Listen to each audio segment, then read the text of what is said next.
o'clock, so we can begin. Good afternoon. My name is Dean Wilson, and I currently serve as the chair of the City of Erie Building Code Board of Appeals.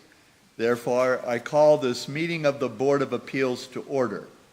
Please note that a contemporaneous transcript of this hearing is being created by a stenographer. Therefore, during this hearing, each person from the audience who speaks should come to the microphone at the lectern in the front of this chamber and should begin by giving his or her name, followed by the name of the organization that he or she represents. Secretary to the Board, Christy Williams, will now call the roll of members to determine those members present and whether or not we have a quorum. Dean Wilson. Present. David Steele. Here. Matthew Rose. Here. Steve Herbstritt. Here. Doug Armstrong. David Woods. Here. Matt Hodinko. Here. TJ Sandell. Here. We have a quorum. We have a quorum. Thank you, Christy. At this time, I gratefully acknowledge the presence of Jason A. Check, Esquire, City Solicitor of the City of Erie, and ask him if he has any comments he wishes to make. No comments. Okay, thank you, Jason. Today, the City of Erie Building Code Board of Appeals meets to consider a petition. The petition before the Building Code Board of Appeals is a petition for variance in regard to a denial of a permit application for the installation of a stair lift at the Siebenberger Club located at 2114 French Street in the City of Erie, Pennsylvania. The petitioner comes before the Board of Appeals with a petition for variance requesting that a permit for installation of a stair lift be permitted at the captioned location. Members of the City of Erie Building Code Board of Appeals have been previously supplied with the following documents: an agenda for today's hearing.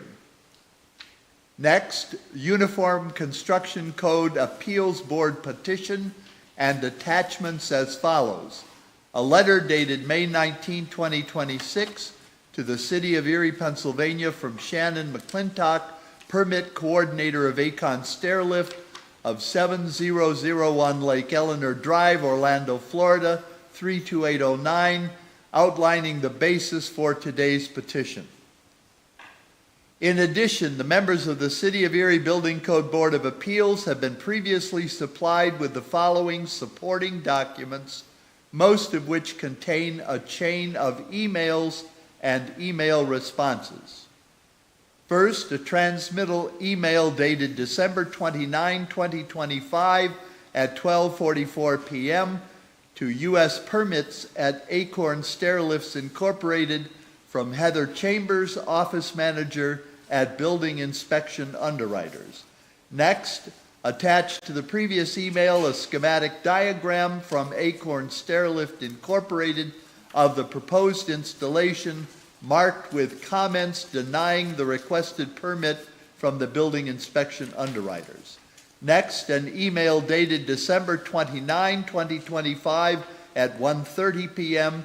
to Heather Chambers of Building Inspection Underwriters from Shannon McClintock of Acorn Stairlift Incorporated. Next, an email dated December 29, 2025 at 9:09 p.m. to Shannon McClintock of Acorn Stairlift from Edward J. Cardy of Building Inspection Underwriters. Next, an email dated January 21, 2026 at 1:46 p.m. to Edward Cardy of Building Inspection Underwriters from Shannon McClintock of Acorn Stairlifts. Next, an email dated January 21 of 2026 at 9:55 p.m. to Shannon McClintock of Acorn Stairlifts Incorporated from Edward Cardy of Building Inspection Underwriters. Next, an email dated February 3rd, 2026 at 10:51 a.m. to Edward Cardy of Building Inspection Underwriters from Shannon McClintock of Acorn Stairlifts Incorporated. Next, an email dated February 7, 2026 at 3:52 p.m. to Shannon McClintock of Acorn Stairlifts Incorporated from Edward Cardy of Building Inspection Underwriters. Next, an undated email apparently sent to Daryl Martin, UCC Building Accessibility Variance Board Reviewer of the Pennsylvania Department of Labor and Industry, Bureau of Occupational and Industrial Safety, by Shannon McClintock of Acorn Stairlifts Incorporated. Next, an undated email apparently sent to Shannon McClintock of Acorn Stairlifts Incorporated by Daryl Martin, UCC Building Accessibility Variance Board Reviewer of the Pennsylvania Department of Labor and Industry, Bureau of Occupational and Industrial Safety. Next, an email dated March 3rd, 2026 at 8:10 a.m.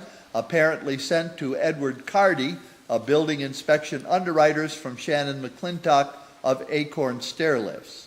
Next, an email dated March 8, 2026 at 7:44 p.m. to Daryl Martin, UCC Building Accessibility Variance Board Reviewer of the Pennsylvania Department of Labor and Industry, Bureau of Occupational and Industrial Safety from Edward Cardy of Building Inspection Underwriters. Next, an email dated March 9th, 2026 to Edward Cardy of Building Inspection Underwriters from Daryl Martin, UCC Accessibility Variance Board Reviewer of the Pennsylvania Department of Labor and Industry, Bureau of Occupational and Industrial Safety. This completes the listing of documents previously supplied to the members of the Building Code Board of Appeals.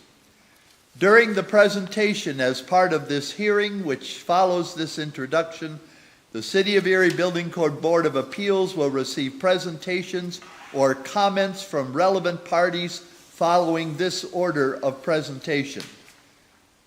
First, the board will hear any commentary from representatives of the petitioner presenting this petition for variance.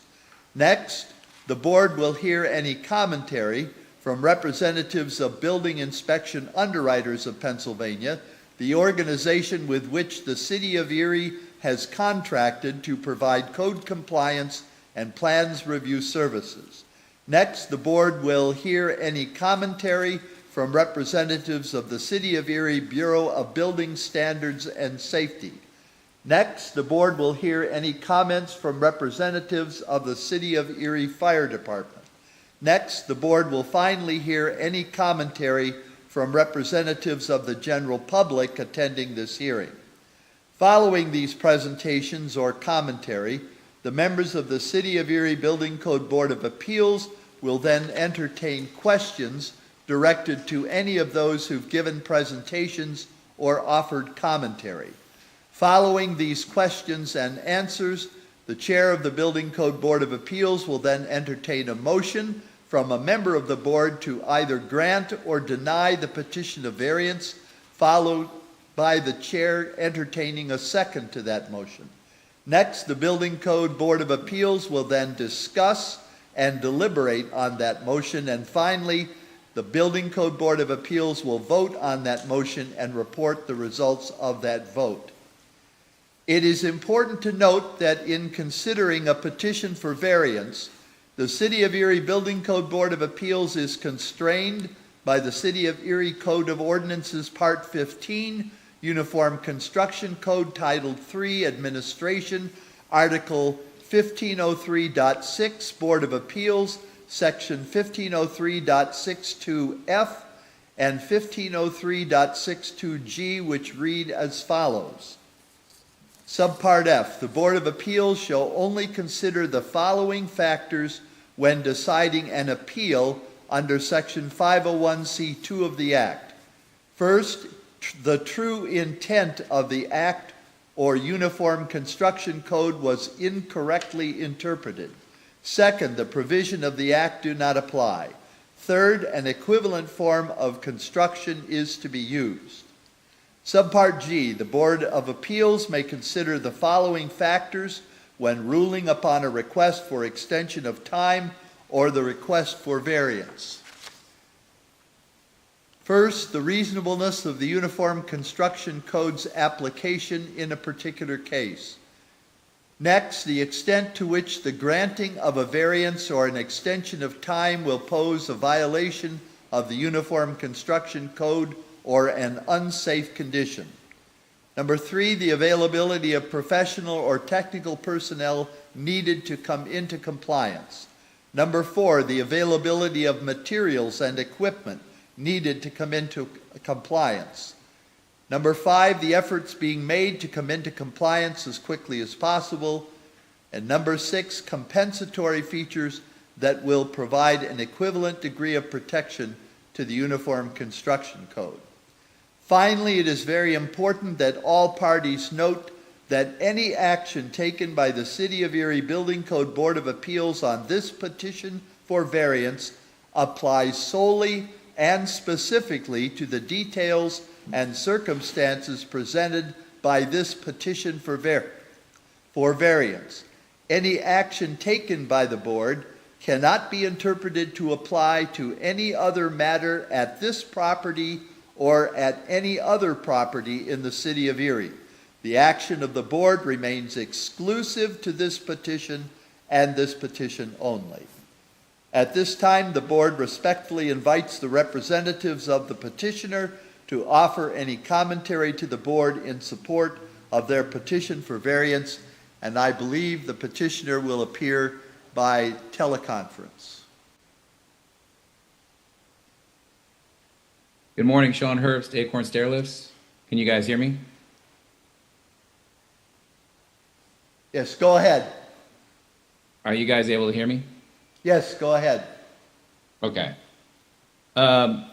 So we were contracted by the owner of the property to install a stair lift, to replace an existing stair lift, actually, that was installed there and permitted there back in 2014.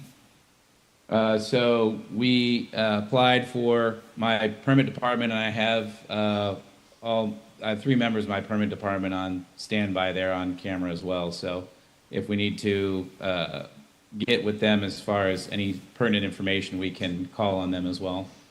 But I'm very well versed on what's going on here. I'm the vice president of operations for the U.S. leg of Acorn Stairlifts, Inc.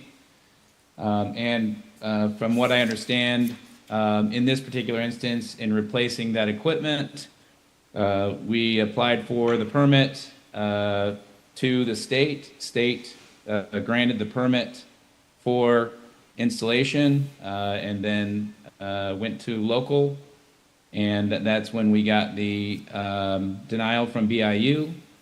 And as you noted in the email chains, the separate emails that you received as documentation for the petition for variance here, within those documents, you'll see that we're basically at this point just following the instruction of Inspector Carty when he said on the email on January 21st,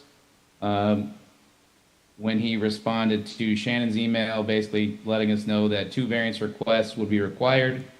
1 building code variance for blocking access to required handrail, although there is no handrail on that side, so we're really not blocking a handrail. So that's not really relevant as far as I can understand, but we can review that if needed. The variance application is to be made through the building department of the City of Erie, so we've done that as far as that process is concerned, why we're at the hearing today. And the second would be a variance request to use chairlifts as an accessible access device. He said this variance must be applied to and approved by the PA Department of Labor and Industry Building Division. So when Shannon did that, she requested the variance from the state. The state responded and said they did not need to issue a variance because they have approved the original permit application. So they said the variance wasn't required, and they approved the application itself. And then through the process, as Inspector Carty communicated to us, said that we would then have a hearing, and then once the local looked at it and said, yes, this is there to increase the accessibility of a facility, and therefore we're okay with it, then we would go through to the actual variance process, and then you guys would process that accordingly. So we're happy with the process. We're fine to go through this. One thing I would also point out is in that email dated March 9th, where Inspector Carty called on Daryl Martin at the Department of Labor and Industries for an interpretation of IEBC, which is what City of Erie runs its uniform construction code from. He mentioned in that email on March 9th that it's the stance of the department as well as stance from IACC when the only scope of work is to make accessibility better, as in the situation at hand. There is no 503.1 for accessibility. This is an existing building. Therefore, an existing building does not supersede the requirements of a new building unless the building is brand new. New construction, this does not trigger 503.1 IEBC, 305.6 IEBC, or for 1109.8 IBC for an improvement for accessibility. In reference to his statement that he asked for confirmation of, if exception 4 of 2018 IEBC section 305.7 is applied uniformly to all accessibility related items and specifications identified in IBC and IEBC, the result could dramatically affect accessible compliance relative to the handrails, grab bars, ramps, floor clearances, etc. And he prints in there 305.3, extent of the application. An alteration of an existing facility shall not impose a requirement for greater accessibility than which would be required for new construction. Alterations shall not reduce or have the effect of reducing accessibility of a facility or portion of a facility. And he states to Inspector Carty, are they making accessibility worse and taking accessibility away? And then he puts in there 305.7 exception 4. The provision does not apply to alterations undertaken for the primary purpose of increasing the accessibility of a facility, as it's read in its entirety. So basically he's saying to Inspector Carty, this is our stance. The state stands to say, look, the reason that stairlift was installed was to increase the accessibility of the facility. Therefore, the exception applies, and that's our stance on it. So that's why he's saying there's no variance required, and that's why they did not go forward with the variance, but they did go ahead and approve the permit application.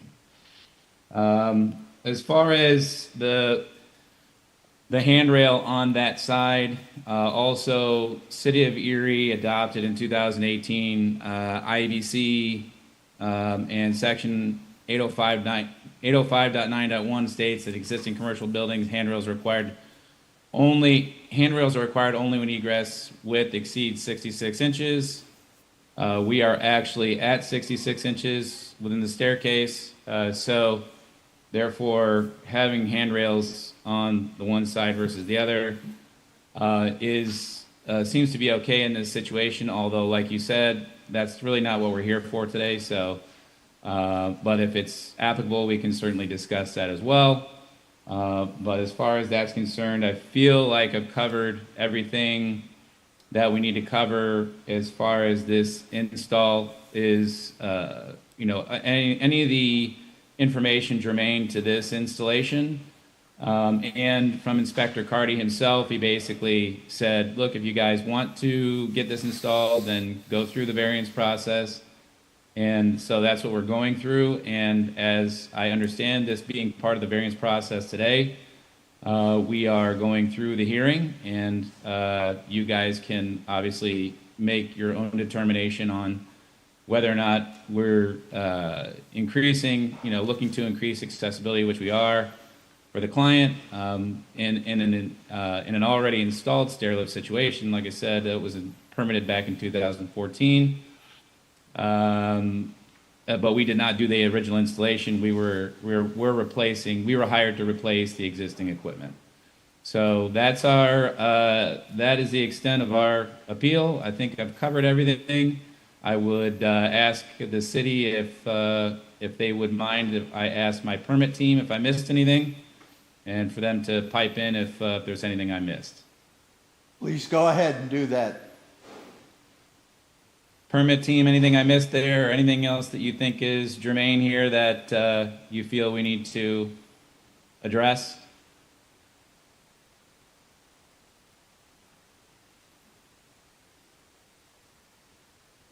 We can't hear you guys. It's like you guys are still muted. No microphone? You got the thumbs up, so they might not be able to talk. But they're saying thumbs up. I think we're good. Thank you. Sorry. Yes, we're good. Okay, great. Thanks, guys. Welcome. Okay, thank you very much. Next, we'll hear from representatives of building inspection underwriters.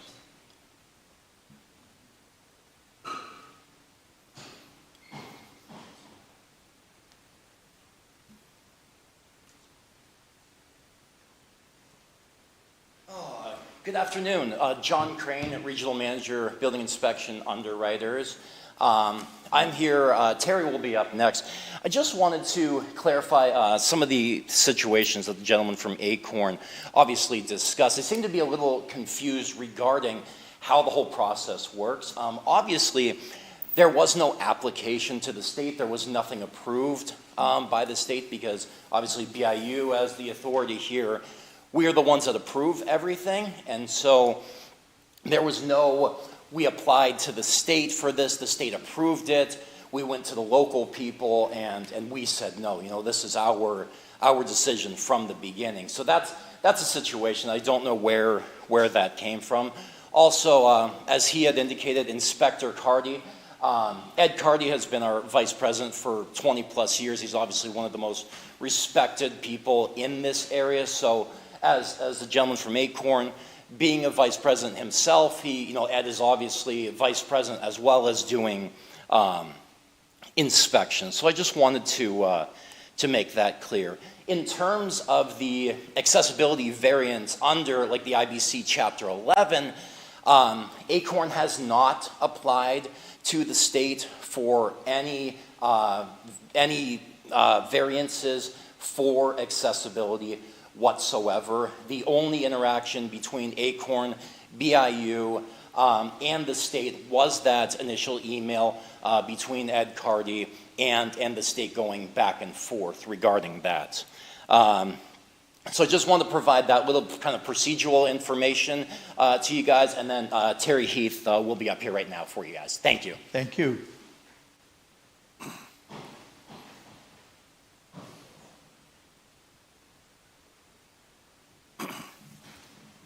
Hi, my name is Terry Heath with Building Inspection Underwriters, otherwise known as BIU.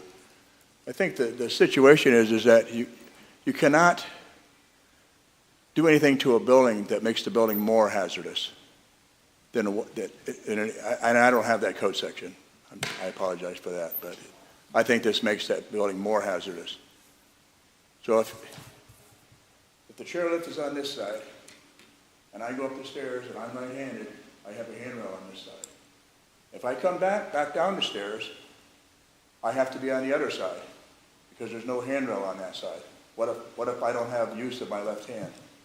So this is making it more hazardous for everybody that's going to use those stairs except for the person in the chairlift. And that's my stance. Okay, anyone else from? Handrails are required on both sides, and that's the reason. So if someone doesn't have use of one hand or the other hand, they can use this side of the stairs or the other side. And also, even if the chairlift comes up and it turns out of the way, the railing at the bottom is a tripping hazard for everybody else using the stairs. Anyone else from BIU?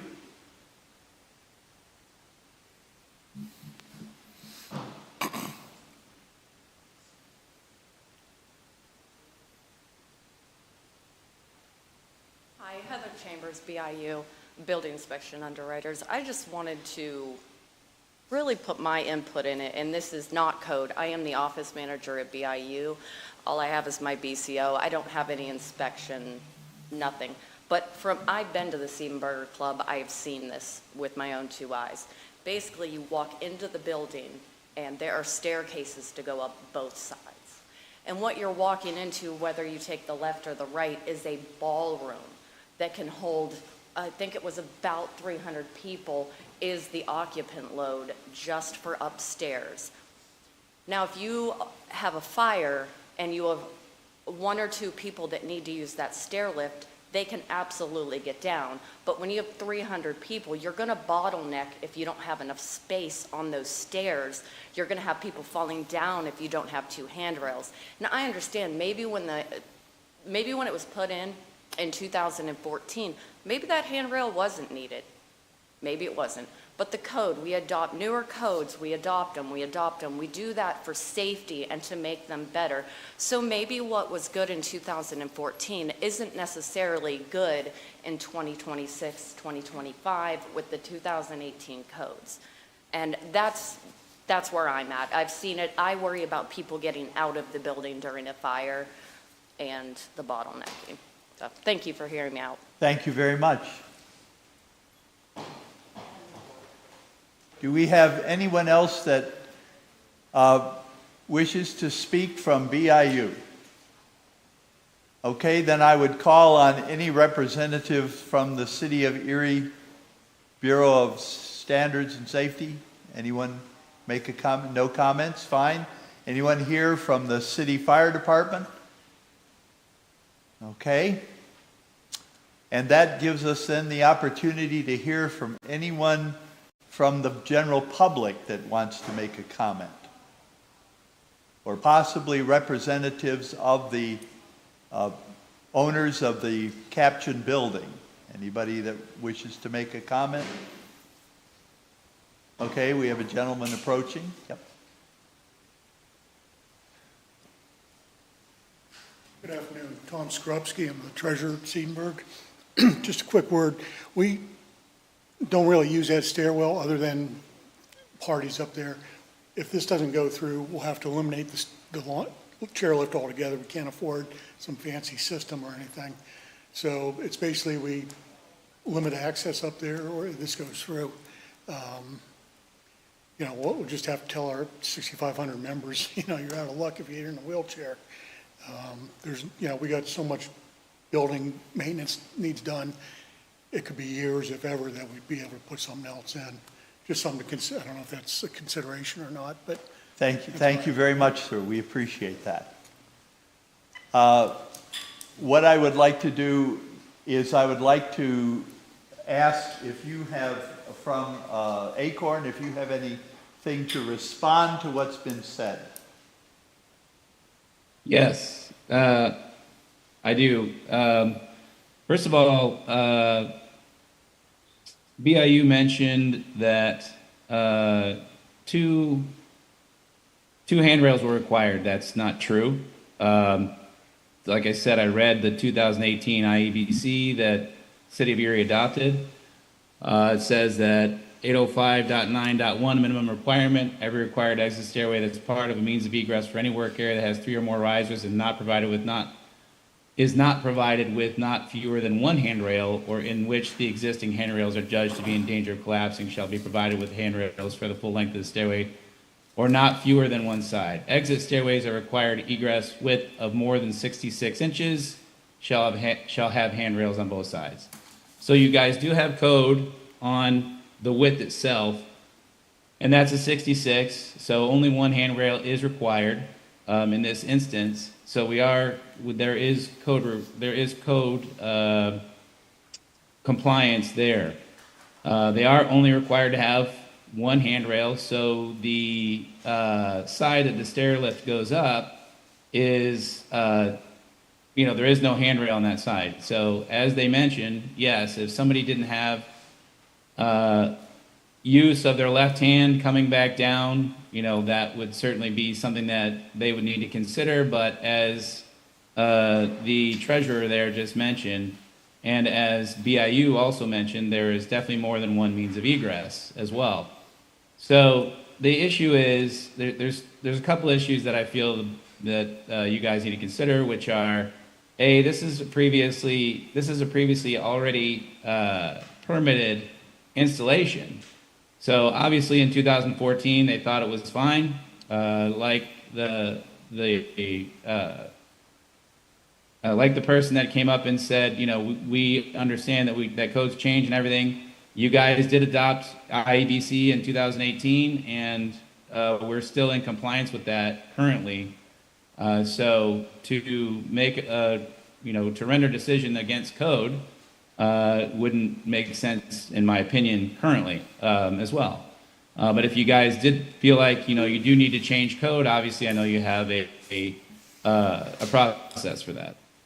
So currently, I believe it's in code compliance as far as handrails go. As well, a lot of other jurisdictions and states adopt or look at the fact that the stair lift, when it's parked and folded at the bottom, it is not in any way hindering a handrail on the same side. So if the board wanted to decide or said, hey, we're okay with this, but we do want you guys to put a handrail up on that side, the stair lift is used all the time with the handrail on the same side, and it does not block access to the handrail at all when it's parked and folded at the bottom. So there are many instances where in a commercial install like this, the governing body or the authority having jurisdiction will say, okay, well, we need the client to sign off that they are going to keep the lift parked and folded at the bottom at all times, where it is not impeding any type of access to the handrail. Also understand that when the lift is installed, even installed when it's against their handrail, does not impede access to the handrail. Meaning, if the lift was folded at the top, a person can very easily walk right next to it, grab the handrail, take the next step, and take their hand over the chair and grab the handrail again. Literally, their hand coming off the handrail for maybe half a second, which you would do anyway in your normal course of walking the staircase. So that in itself, really, I don't feel is a valid argument. But if the board decided that they wanted to say, hey, in many other jurisdictions in commercial settings like this, they do say to the client or to the user that we want you to install a handrail on the other side, but we also do want you to sign off that when the lift is not in use, you would use the remote. There's remote top and bottom, remote access. They could use that remote to put the lift and keep the lift down at the bottom of the staircase, parked and folded, completely out of the way of the staircase, completely out of, not in front at all, in front of the existing handrail if there is one. So, in that particular instance, again, in code compliance, no handrail on that side, really doesn't apply. But if you guys did want to tell them in order to make it a bit more safer, if you felt like there was a safety issue on that side, we could say go ahead and reinstall the handrail on that side, or install a handrail on that side and keep the lift parked and folded at the bottom. That being said, again, we understand the process as far as the state goes and having a state permit. The current lift does have a state permit, and we can forward a copy of that if you guys do need that. But we do understand, and I understand that I did misspeak earlier as far as applying and approving or having the lift approved by permit. The state did say we will approve the permit. We don't need to do a variance via email. But we understand that the process is local first, then state, and local has to approve first. So we are, again, going by the process that Inspector Carty laid out for us, and we're happy to go through this process. But we do definitely stand by the IEBC in the exception that Darrell Martin stated that the state's stance on it was that it does meet the exception that the provision does not apply to alterations undertaken for the primary purpose of increasing accessibility of the facility. And that's all we're trying to do is increase accessibility to the facility for those people that need it, like the owners or like the treasurer said. So I think that's it. Did you guys have anything else that you wanted to add on the permit team there? You guys have anything else? Hi, I'm Shannon McClintock. I've been the one that's been conversing with the city of Erie and Mr. Carty as well. from BIU and from the state, Mr. Daryl Martin. I just wanted to clarify when the woman from BIU had mentioned there being a fire hazard, if there was a fire that broke out on the second floor and escaping down to the first floor, and maybe these things were different back in 2014. Currently, the code for an occupancy greater than 50 is 44 inches, free and clear. And with our lift parked and folded and not in use, which is what the code clarifies, we do meet that 44 inches of minimum width all the way up and down the stairs when the stair lift is installed. So this really doesn't apply. There is enough minimum width for for people to escape in an emergency, as well as a complete total secondary means of egress that is completely unimpeded at all. Also, she mentioned that there is a tripping hazard when the stair lift is parked and folded at the bottom when not in use. There is no tripping hazard. There is no open walkway there. It is hidden by a wall. And we, like I said, we do meet the 44 inches required of minimum width for a occupancy greater than 50. So that 44 inches required remains free and clear and unimpeded, and therefore is also not a tripping risk on the stairway itself. Anybody else? Sorry. Okay, thank you very much. Any commentary or response from BIU?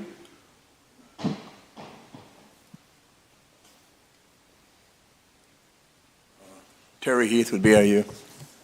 They're quoting from the Florida Building Code as far as the handrail requirement. This is the 2018, which is what we were code that was adopted then. We're in the 2021 now. But anyway, it's the 2018 International Building Code, and it says, section 1011.11, flights of stairways shall have handrails on each side and shall comply with section 1014. So handrails are required on both sides. And I've never seen a stair lift that has a handrail. They have to take the handrail down. They don't work without the handrail. Yeah, The handrail is in the way. yeah, they're claiming they could have a hand. I just asked somebody on another case, I said, look, do these people, and it was a different company, I said, do they install stair lifts in Erie? And they said, yeah. And I said, well, I'll go look at it and see if it still has a handrail. And he called me back and he says, we dropped it, we're not going to do it. He can't find one. Okay. There's no such thing as a chairlift that I know of where you can keep the handrail there and it's not in the way. Okay, thank you very much. Just back to the folks from Acorn, did you hear the code? Can I say one more thing? Yes, please, absolutely, go ahead, sure. Actually, stair lifts or chair lifts, they're not even addressed in the code. They're not permitted in commercial buildings.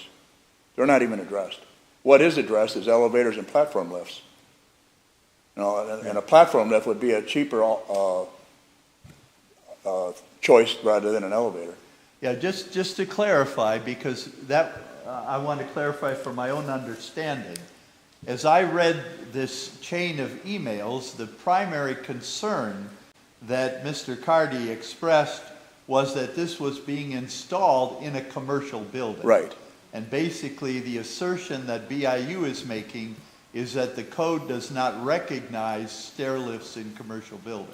They're permitted in use group R2 and R3. R2 and R3, Right. which are, for those not familiar with the code, are both residential Correct. occupancies. Exactly. Thank you. Yes, thank you. Acorn stair lift people, any comment on the quotation that was read by BIU? Yeah, he's quoting IBC, not IEBC. City of Erie adopted IEBC, and IEBC section 1011 that he quoted, IEBC section 1011 states that both handrails as a requirement is only in new construction. So he's quoting for new construction, not existing buildings. So existing, and it says 111.4.4 handrail says existing stairways shall comply with the handrail requirements of section 805.9. in the area of change of occupancy classification. And 805.9 is what I quoted before, which was the minimum requirement of one handrail up to 66 inches. Anything over 66 was 2. So the issue So- really is that the BIU was quoting for new construction or buildings where the classification of the occupancy has been changed, and you're quoting from the existing building code. Is that my Correct. understanding correct? Correct. Okay, well, thank you for your testimony, and now it's time for the board. Do you have any questions for anyone who's testified today? Anyone with any questions? Yes, Yeah, sir. Dave Steele. Just to clarify, there's an existing chairlift there now that is being replaced? That's correct. Okay. If we're replacing an existing piece of equipment with a new piece of equipment, isn't it already grandfathered in to, I mean, why are we having to upgrade the building because we're replacing a piece of equipment? We're not upgrading the handrails to the current requirements for handrails for extensions at the end of stairs. We're not changing the profile of the stairs to, I mean, why are we to replace an existing piece of equipment now requiring us to meet new code requirements? Okay, I guess that would be a question for BIU. The question is, the building already has a stair lift. This new stair lift is simply replacing the old stair lift. And why do they need to come up to new code requirements? Okay, so Heather, BIU, sorry. My best explanation is an example. So when you redo a roof and you have a rooftop unit on it, all it requires is, if you're doing like for like, we just need to know the specifications. But if you go larger, we need engineered drawings from, knowing the roof can hold that heavier equipment. That's the thing. When you put it in, it's not like for like. This is a whole new stair lift, and we're not asking them to bring the bathrooms up to code. We just want what's existing to be up to code. Does that make sense? Yes and no. I Okay. guess I completely understand rooftop units because I deal with that every day. But when we're dealing with a stair lift, I guess are we further into the accessible width of the stair by putting this in versus what was existing? Are we changing the width? They've already claimed that the handrail can stay that's there, so I will take them at their word that their system allows the handrail to stay. But, I mean, if the chair isn't changing any of the width requirements, the fact that it's a different chair, it is like for like. I mean, would think yes, unless it comes out farther or Correct. it's wider, or if it doesn't fold. So yes. So correct. I guess is the operation of this lift in terms of how far it extends into the stair any different or any worse than what the existing lift is? I don't know. And I guess that's a question for Acorn. That is. Yes, can you hear that No, question? ours actually has the slimmest profile in the industry, so we're at just over 12 inches. It's actually slimmer than the current, than the existing lift that's there. Okay. And like I said, parked and folded at the bottom, there is no blocking of the existing handrail. If there was a handrail there, they wouldn't block it at all. Okay, and then my second series of questions is related to the fact that there's a second stairwell that provides the clear width needed to egress all the people, and that this really isn't even in the accessible, or this isn't in the path of egress. Is that correct, or am I misinterpreting the various statements that have been made during the various people's presentations? In other words, based upon the occupancy of the space being evacuated in an emergency, is a single stairwell acceptable, or do they have to have the accessibility of both stairwells? I would assume that they do. If the occupancy is like 300 upstairs, you would need 45 on each side. Okay, so they need both stairwells. I'm assuming that the stairwells were built based on the occupant load, and you need that width on both sides. Yeah. Well, an assumption I mean, from I when the don't know. building was built in 1910 is a little different than what the code is now. Right. So I guess my question is more, BIU is stating we need 45 inches on each side, and Acorn said we needed 44 inches total. But What's the right it answer? might be more than that. Because we don't know what the I don't know occupant load is. I'm going by I don't 300. know what the square I don't footage know what is. it is. Whatever the square footage is and what use group it is will determine the occupant load, so we don't know what the occupant load is. So how do we To make, give a number, I couldn't do that. so how do we make a determination that this is adversely impacting the egress path if we don't know what the egress path is and what the occupant load is? So basically, I assume that it was based on what was there now, the width of both stairwells that were there when it was built. Okay. But the only way to determine the occupant load would be to measure it. Correct. Based on that, and then determine an occupant load, and then that would also give you the width of the stairs, what's required.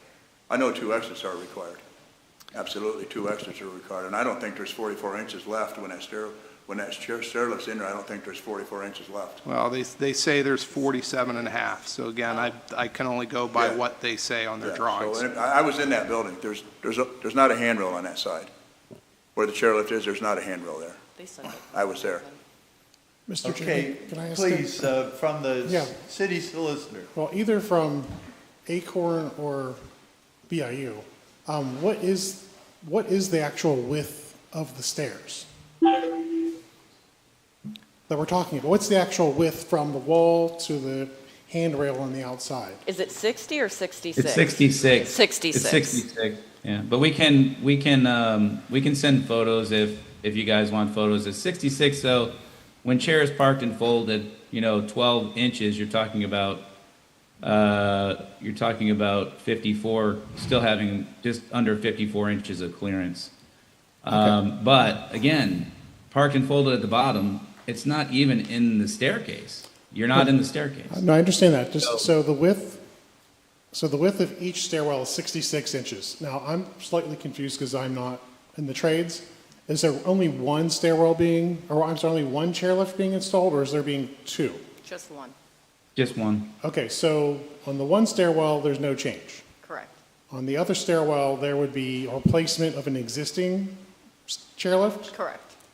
And how far out does the current chairlift come out? Does anyone know that? I don't know for I've sure. seen it. I know it's more than, Okay, I know it's but more you're than saying the I'm not sure. replacement would come out 12 inches? 12 and a half, Folded. Although it's folded, it's 12 inches? When it's fully extended, Yes. what would it come out? 22 and a half. Oh, wow, that's right. When the chairlift is fully extended, when it's open and operable, how much space does it take up? when it's operating and the footrest is folded down, you're looking at, you guys have the specs there, is it 22, guys? 22 and a half. 2 and a half. It's 22 and a half. Okay, so 22 and a half.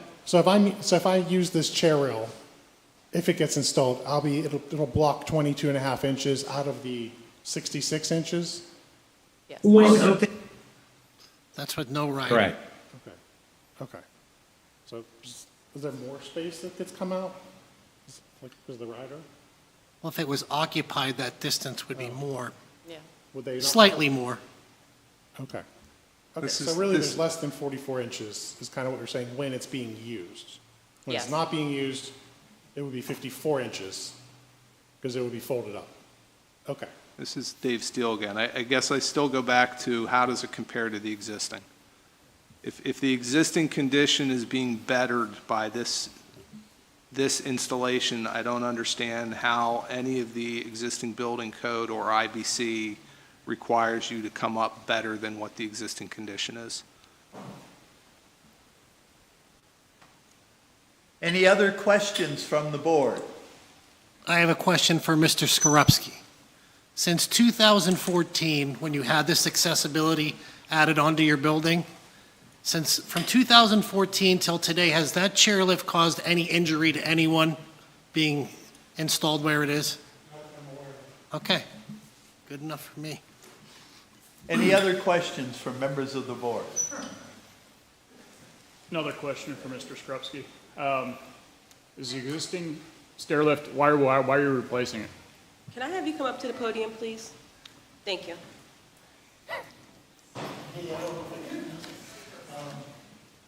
Yeah, it keeps failing, there's a lot of problems with it, and, you know, it's at the end of its life. Nice.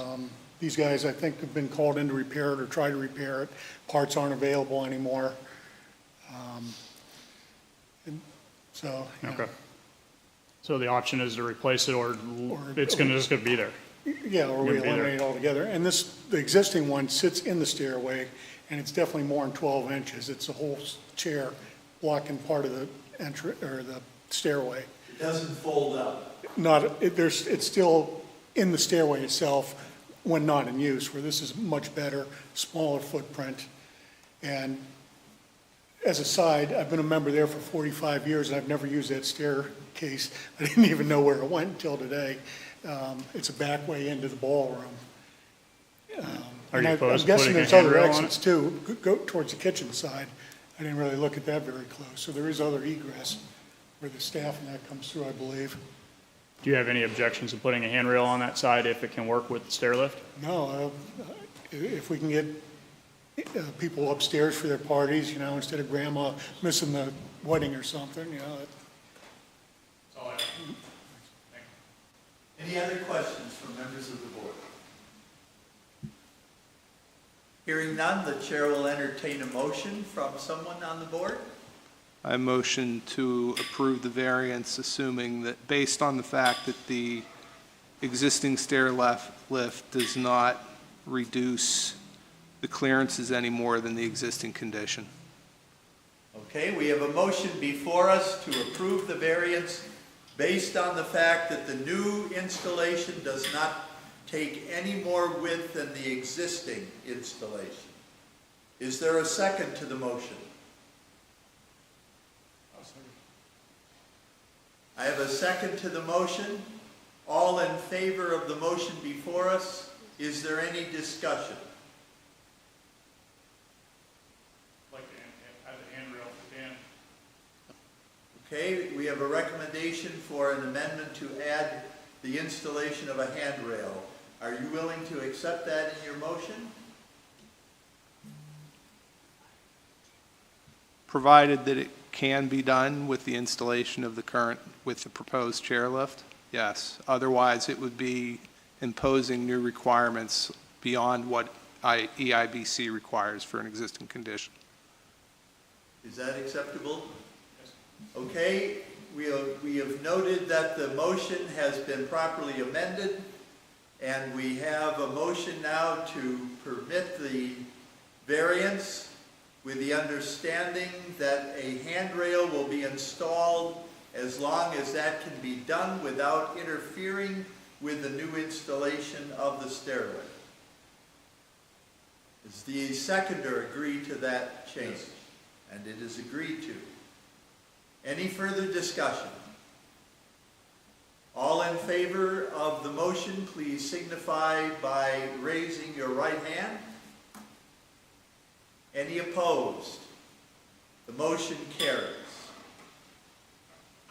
We have one other item of business on our agenda to care for, and that has to do with the acknowledgement that all members of the board have received the document prepared by the city solicitor related to the findings of fact for the last item that we met a month ago, the Anthony Harper license appeal. And I have taken a toll of the board members, and they have indeed all received that. So with that, I will declare this meeting of the Building Code Board of Appeals adjourned, and thank you all very much for being here today.